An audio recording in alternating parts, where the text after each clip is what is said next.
Let's start official. Okay. Like have a, like a director's thing that you do. Like you want me to start over? Yeah, we're gonna do like official. We're gonna start like officialness. This is not the start yet. Not doing it. Should I stop recording? Could do like go or something. Right. Go. Ready, set. Ready, set.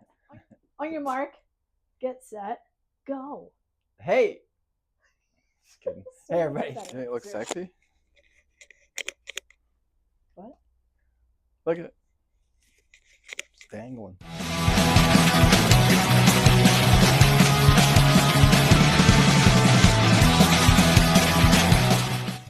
You told me to do something when we start. Yeah, like push your glasses up or something. Hey everybody. Thanks for coming back. We are trying to get back on track and being more consistent. So I so appreciate everybody sticking with us. I see that there's still a core group of people watching the videos, which I guess is kind of what we're trying to do. And I appreciate that, and it's awesome. But we're going to try and get more organized and keep stuff coming on a more regular schedule. So today the plan is this. I want to tell you about changes that we're trying to work out as far as the Punk Rock Garage YouTube channel and stuff we're going to try and commit to doing. And then changes about the EMPI GTV is back. So for the last couple months, my friend Daren, who's the guy that has the cool metal flake buggy, if you've watched any of the other videos, spent a bunch of time working on this and getting stuff going on it because I have a whole other professional life thing happening now. So anyway, long story short, my life got busy in another way. All the car jobs I had to sort of find other homes and people to take care of them, and that's okay, but we're going to figure out how to keep going with this. So anyway, the GTV is getting close, and I'm going to start by telling you the exciting, I hope it's exciting. It's probably exciting because if you like watching the videos, it make it easier to watch, changes that we're going to make. So a long time ago, like embarrassingly long ago, I have a couple good friends, Rob and Sean, who have been lifelong friends, and they were old. So Sean was a little baby brother of a skate friend of mine, Rob, and those guys were always around, and we always skated together. And Rob later got into cars, and then awesomely Sean got into cars, and Sean got into VWs and has a nice bus. So over the years, I've spent a lot of time talking to Rob and Sean, even though they're out west, about projects they were working through and solutions to problems they run into and stuff. So I think out of appreciation for that or something, but it was awesome. Rob and Sean gave Melissa and I a gift to the Punk Rock Garage channel to buy equipment, which took us forever to do. But one of the upgrades that Rob's a media guy, and so is Sean, and they suggested that we get a better camera and some audio equipment and better lighting. So far, and the next thing is a camera, we have audio equipment. So we actually have microphones, and I'm hoping it makes a difference, because one of the things that frustrates me is a lot of the stuff that I say under my breath that Melissa thinks is really witty because she thinks I'm super funny, kind of goes unheard in some of the other videos. So I'm hoping that the sound quality is better, and I would love if people would sort of like let us know what you want to see or don't see. So today's video, so that's the news about the breakthrough. Woohoo! But I'm excited because we're gonna get another camera soon. We're gonna do some stuff, and I'm gonna get lighting too. I don't quite know what lighting to buy, but we're gonna figure it out. So that's that part of like where we're at, and we're also gonna try and get, what are we committing to? Get a video up a week? I don't know. We didn't talk about this.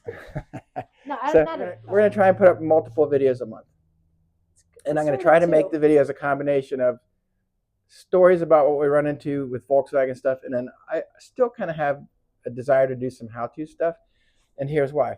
I think that my way of doing how-to stuff makes doing stuff accessible for more people, because one of the things that I think kills a project, and I just talked to a bunch of friends about this, is the ability to either overthink or just go for it.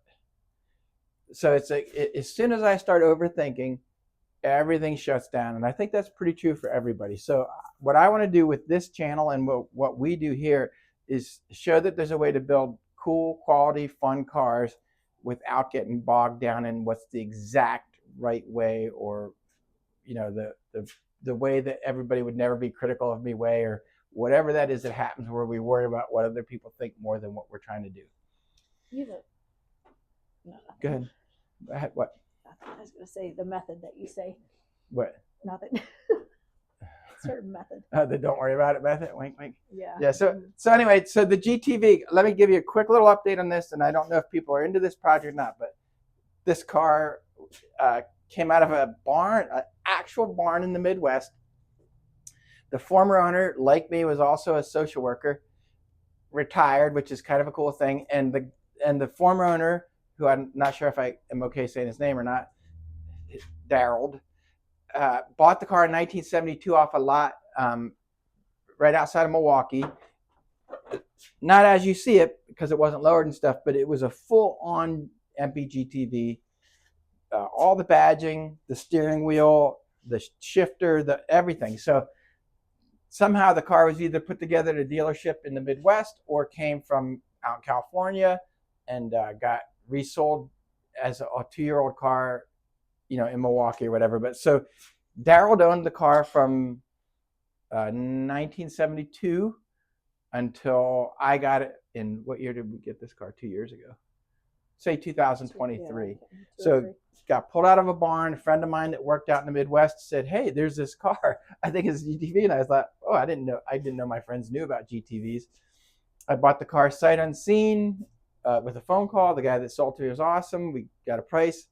My friend Mike Hauer, who's another great friend, and Rob Blackman, 2 other VW guys, picked up an engine from our guy Tom Simpson and drove all the way out to Milwaukee, put this car on a tow bar after it sat in a barn since 1982, and dragged it all the way back to PA on a tow bar after sitting all those years.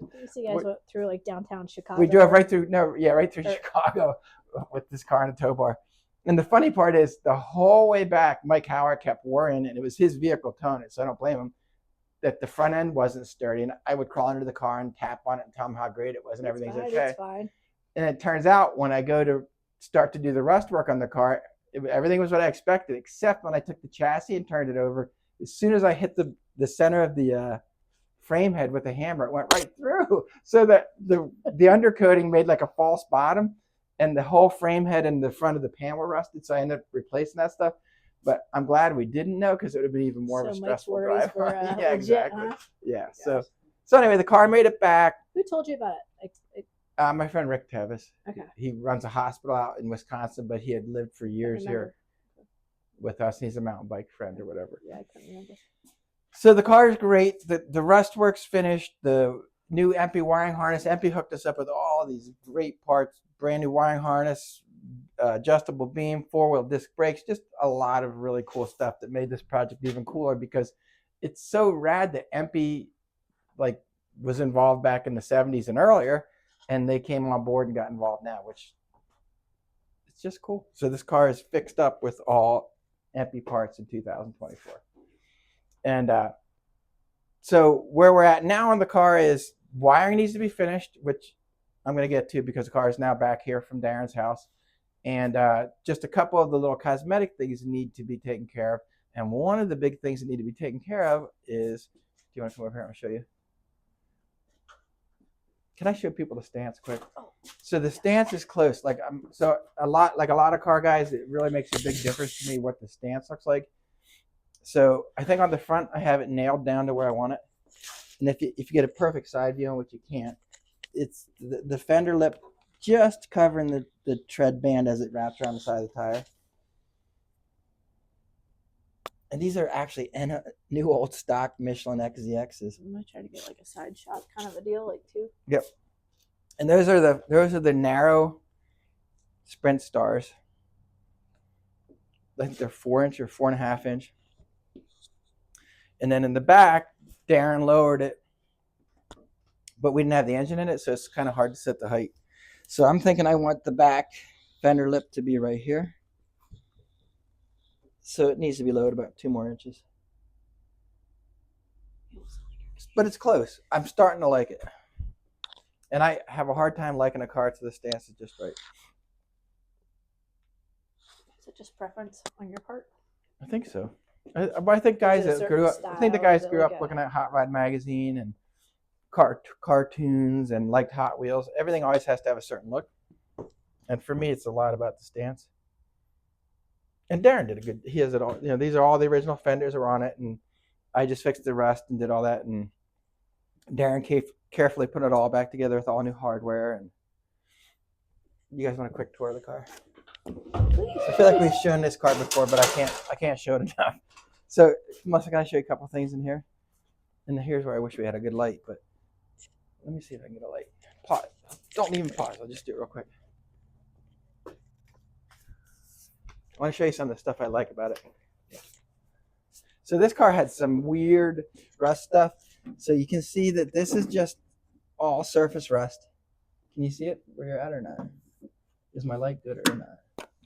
So all this surface rust. And then over here, don't mind this wire tie. This, not gonna fall on my head, can you is see it? this? No, this has got springs. This whole area was rusted out. And that's my fix with fake rust. Oh, that's the. So that area was gone from rodent urine. And now I put it back in and then also made it look like it was rusted from rodent urine again. It's my favorite. And there's a video that shows that. And then that's the EMPI wiring harness roughed in. I still got to put the wiper motor back in. I have about 6 more connections to go and then that's ready to go. So it's all solid. Everything's back in. Working my way through it. All new brakes. What are you looking at? No, I was just curious. Look, I knew you probably. This is the gas filler. Oh. The gas tank will be here and there'll be a hose right between them. Oh. The back of the Shouldn't glove do that. box. The the defroster glove vents. Yeah, so anyway, so that's that. So it's back to a solid car. And then if you come back here, I'll give them a quick peek of the freshened up engine. So this quarter panel, if you remember, was one of the ones that was rusted out. New heater channels. Doors open and close like factory. Brand new empty gas tank. You want to see the inside? Oh, yes. Please. Look at all the vintage guys and empty guys should love this. That steering wheel is like the rarest of all the empty steering wheels. And if I'm wrong, please put in the comments which one empty made this more rare than that. And show them the little Dino dinosaur sticker on the. Awesome. That was already there from the 70s, you guys.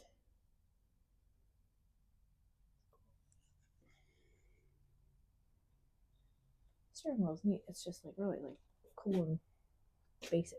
It even had, I mean, all the stuff was still here, even the old e-brake handle. You putting that back on? Oh, yeah. Yep. It goes right on there. Anybody out there, I need one of these. The little knob insert. It's out of the whole GTV kit. That's the only thing that was missing was the wooden knob insert for the one the driver's side doesn't have. Oh, like you want the wood inside? Yeah, it's just a knob. It's just an insert that goes in the factory plastic knobs. I need it for the driver's side. It's little jewelry. It's cool. Is the wood MP thing? Or Yep, is that... that's part of the EMPI GTV thing. See, they sent knobs replacement. The wood kit here, all of the knobs were wood. So the wood's That's one of the GTV things. Oh, And a lot of the GTVs had the wooden GTV steering wheels with a wooden rim, like in the Camaro. Yeah. And then the chrome taillight rings were GTV. Well, yeah, I think. And then all of this chrome, I'm pretty sure is GTV. And are you following me? We're going too fast. Yeah, I just thought like all the chrome And, stuff. and the that was badging's GTV. definitely. And this car has a cool fresh air scoop that goes on here too. The different one? No, it's in there. I don't know why they had the bright work on it, and then also you can see where the scoop was. Oh, like a hood thing. The hood scoop, you have to pull air in. And then in the back, which will be today's job, it has air intakes for the engine that push fresh air right into the carburetors through these scoops. Got all these accessories. And so these are plastic from EMPI in 1970 or whatever. So plastic gets really brittle as it ages. And so one of the things I'm fighting with this, and I fixed these 2 times now already, is that these tabs keep breaking off. These were broken off when I got the car. So today I'm going to take a minute after I show you around the car to fix these for the final time. And I know how I'm going to do it. And it was my son's suggestion. So he's How are you going to fix it this time? I'm going to show them how to fix it. Yeah. First, I'm going to show you the rest of the car. But we're going to get to that. And then the best part of this car, in my opinion, is this, which is the original engine that Daryl bought it with in 1970. And he souped it up with all this stuff out of a VW performance shop in New York State in 1972. And he even sent me build pictures of when he added all the stuff to it. So what we did was we took the engine, sent it to my man Tom Simpson, who increased it to 1776 cc's from 1600 or 1500. I can't remember 1970. All the purists can tell me. And we took everything we had to and made it new, and then kept everything so it looked old. So this looks exactly like it did when Daryl drove it, right up till it went in the barn, except it has fresh internals and everything works like brand new. And now 1776 cc's and probably, not double the horsepower, but it'll be a lot peppier. But still looks exactly like it did when Daryl put it together. I really want to drive this car out to him and take him for a ride in it. It's kind of one of the things that's stuck in my head. So engine's been run, test run on the stand at Tom's. It's all good. I have a couple more wires to hook up and the car will be a driver again, which is really awesome. Thank you, Daren. Because Daren did all the work of getting the drivetrain back in, cleaning the transmission and just all of that stuff. It's like hours and hours and hours. And you can't tell you got anything done. So, okay. Good thing Daren likes to clean. Yeah, I think he was tired of it. Oh, I'm sure. And one other cool thing is some of the GTVs, I think the scoops are sort of like baked just for looks. But on this car, they actually have air tubes that take air in through the scoop. It's like a fupa. Sorry. Take the air in through the scoop and push it right. It pushes it right against the carburetor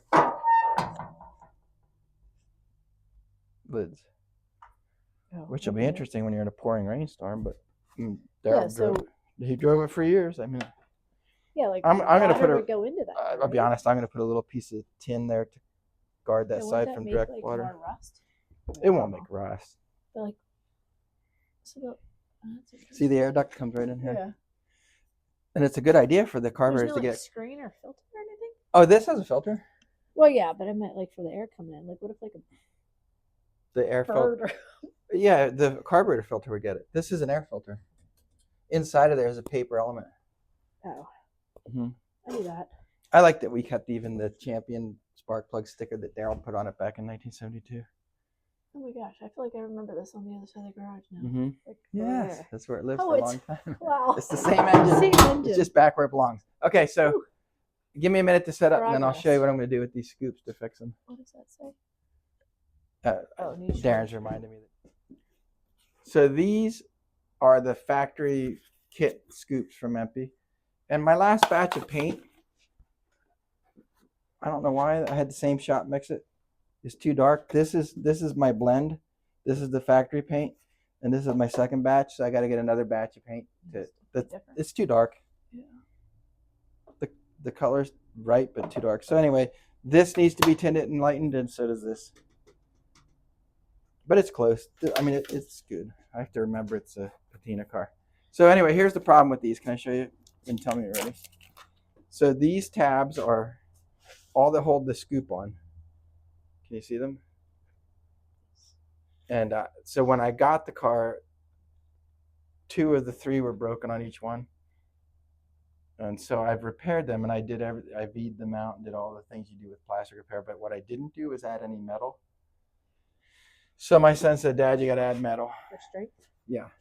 And the reason you have to add metal is because the scoop has warped over the years, and these tabs need to now be able to look. I can show you right here. That's how I fixed it, and here's what it needs to do when it gets screwed down, and that cracked it. And when Daren screwed it on, did the same thing to this one and cracked it right off. So this time, I'm going to leave them curved more, and I'm going to add metal to the back. and I'll show you how. So they broke because The angle is different and it's brittle. there's a lot of pressure on that with the wind blows in there. Yeah, they'll be okay though. I'll show you what I'm going to do here. All right, you're the boss. So you can see prior jobs. Can you show them where the epoxy is? It's not even epoxy. It's actually the proper plastic repair material from 3M. It's 2-part, so it is an epoxy, but it's made to be flexible, but not this flexible. So what I did was I cut a V groove on both sides, and you can see that I did because of how thin the original materials were where I ground it out. And then I would also add more as a gusset, but the problem is it needed strength right where it's hardest to get strength. So my son, who's a smart boy, said you got to add metal. So my plan is I'm going to readdress anywhere that the metal is going to go. So I'm going to make a loop like this.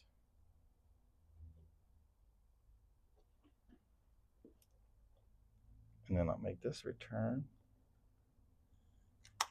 They could frame out the And this will be structure inside the plastic to give it some reinforcement. So I'll encase this piece in the plastic, which will give it a lot more strength and resistance to bending. What kind of metal is it? Just steel wire. And the reason I didn't do this to begin with is it's easy to get carried away with originality. And I was worried about the material thickness making the scoops stick out a tiny bit.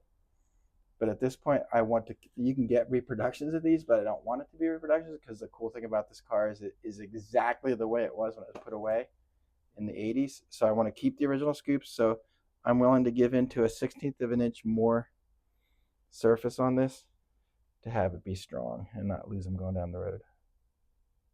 So we'll cut now, and I'll get set up, and Melissa can film me, and we'll do a little double time. You can get a quick view of what we're going to do, because a long time ago we posted a really long video of me welding, and everybody said it was too long, so we're going to try and figure out how to do it better. This will be the double time thing with no sound, just music.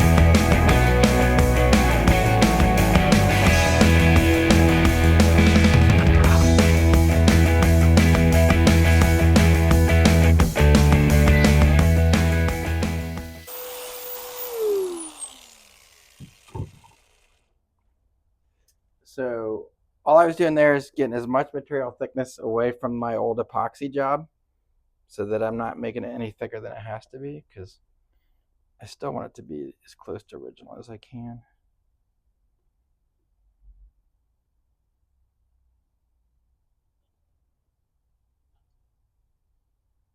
So I'm pretty happy with that reinforcement.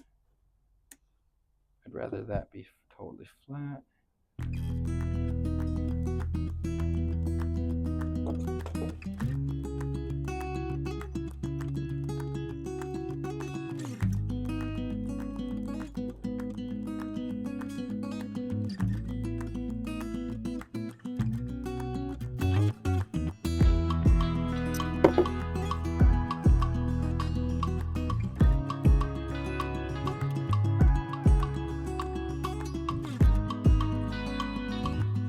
It's really hard to get the shape just right. Back it up. But I have to get the metal shape just right before I get the epoxy on there. Every time I move one part, another part moves.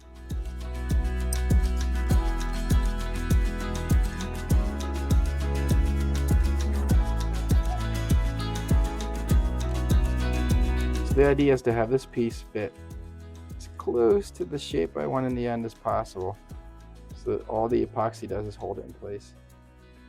And I don't want this piece sticking out any further than it has to. The middle one? It's important to me that it's flat against it this way. Yeah, because otherwise you can see it. See, that's bothering me that sticks up.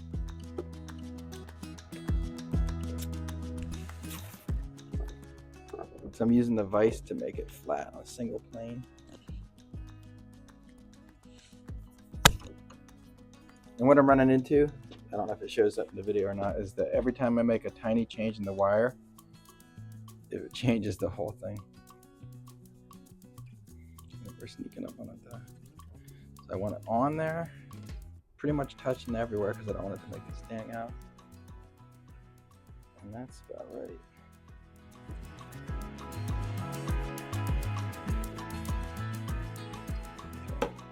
Okay. So that's one.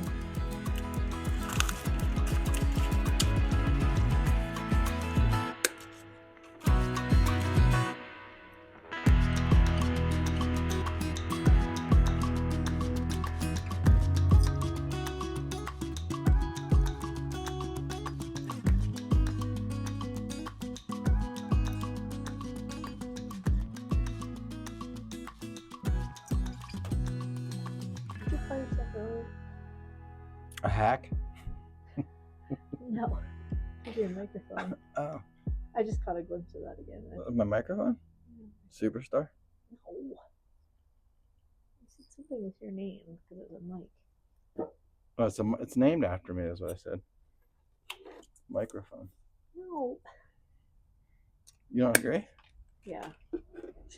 It's all named after you. Yeah, something Mike. Rock the mic? No. MCA?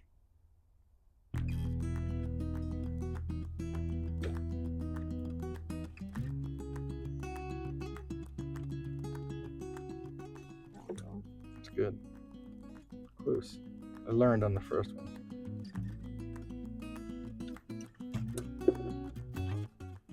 I'm like a wire form EMPI GTV scoop ear expert for about 1 minute of my life right here. Yep. I'm an expert. For about 30 seconds? Yeah. Less than a minute. That's all the pros do, right? Yep. So anyway, I'm gonna take tape. The end of the keys. Those key things. So I'm gonna take tape and put those where I want them. And I'll worry about the outside after I get the inside glued and sturdy.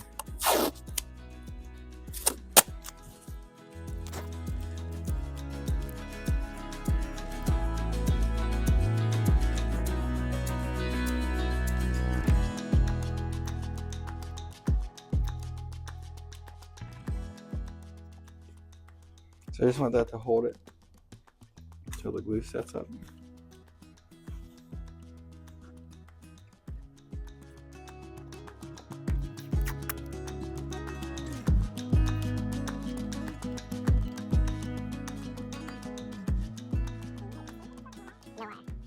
I glued it from the back and the front with no wire. Now it's gonna get a wire. So I'll do this one and show you guys what I'm doing. The reason I sanded it was just so that the wire could be further inside of it and not make such a bump. It's time to mount this. A what? Well, I mean, the more wire, it's like putting a washer underneath the screw. Oh, it'd be like all Makes it raised up. stick out, yeah.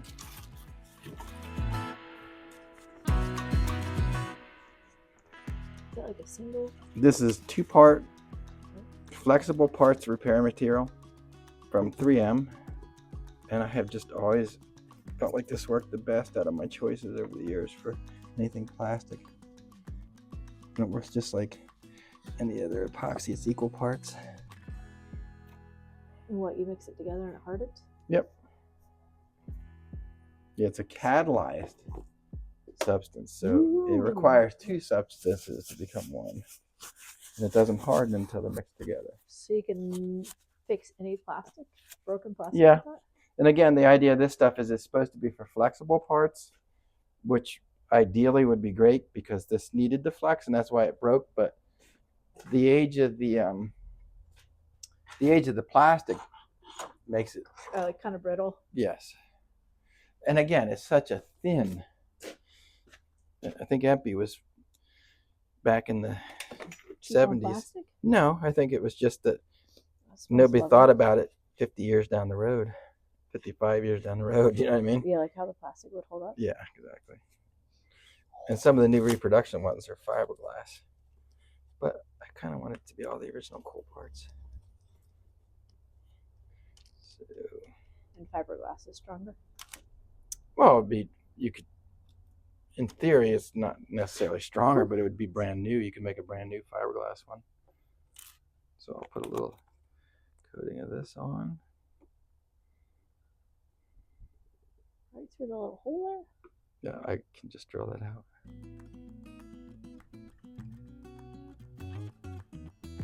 Anything that's all over the place can be sanded off. So I just want to get a good bed of this pushed really good against the sanded plastic so it sticks.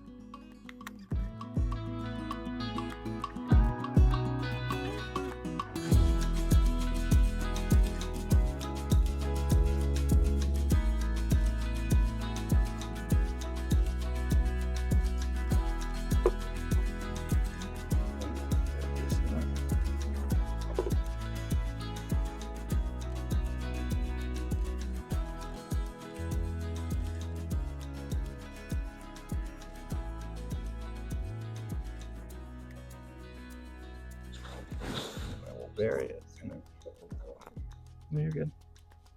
And then after it all dries, there. I'll, Whips it all down there. yep, it's just going to become part of the whole structure. And again, it'll be thicker than it was, which bothers me, but I don't have much of a choice because I want it to be strong. More air. More air. Right? Yeah. Good optimism.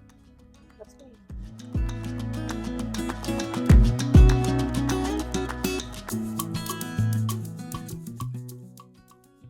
How long's that paper dry? A couple hours. I won't bore everybody with this, but I'll do this one for you guys on the camera here, and then I'll do the other one another time, and I'll bring you back and show you when it's all done.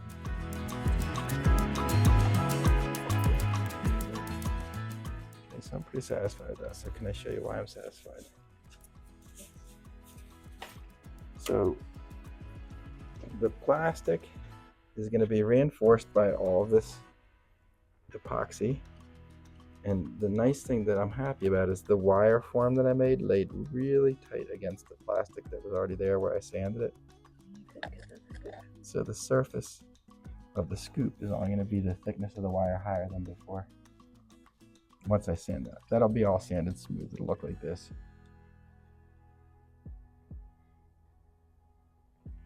So that should be a good fix. I might do this other one while we're here.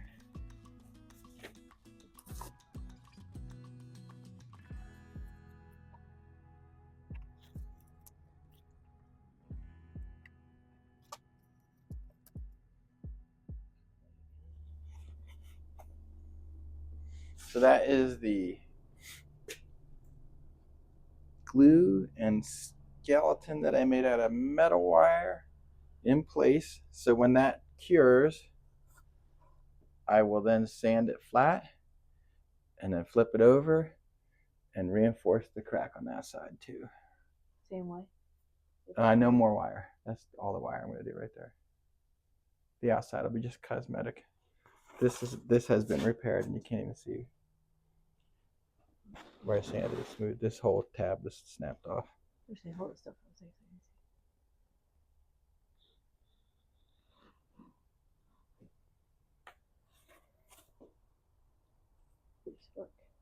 Thanks. I'll update you next episode. So thanks again for watching. What is it? Like, comment, share, subscribe. And I super appreciate everybody that subscribed. We hit our 500 cutoff a little while ago, which is pretty awesome. But I would love criticism. So please criticize my red nose from the cold, whatever you want to criticize. But actually, let me know what you do and don't like. I really love when people give comments. And I try to get back to them as soon as I can. So thanks again for coming. It's always fun. Hopefully this repair works this time. And next time you see me, I'll have these scoops bolted on this thing. and maybe even running. Catch you later.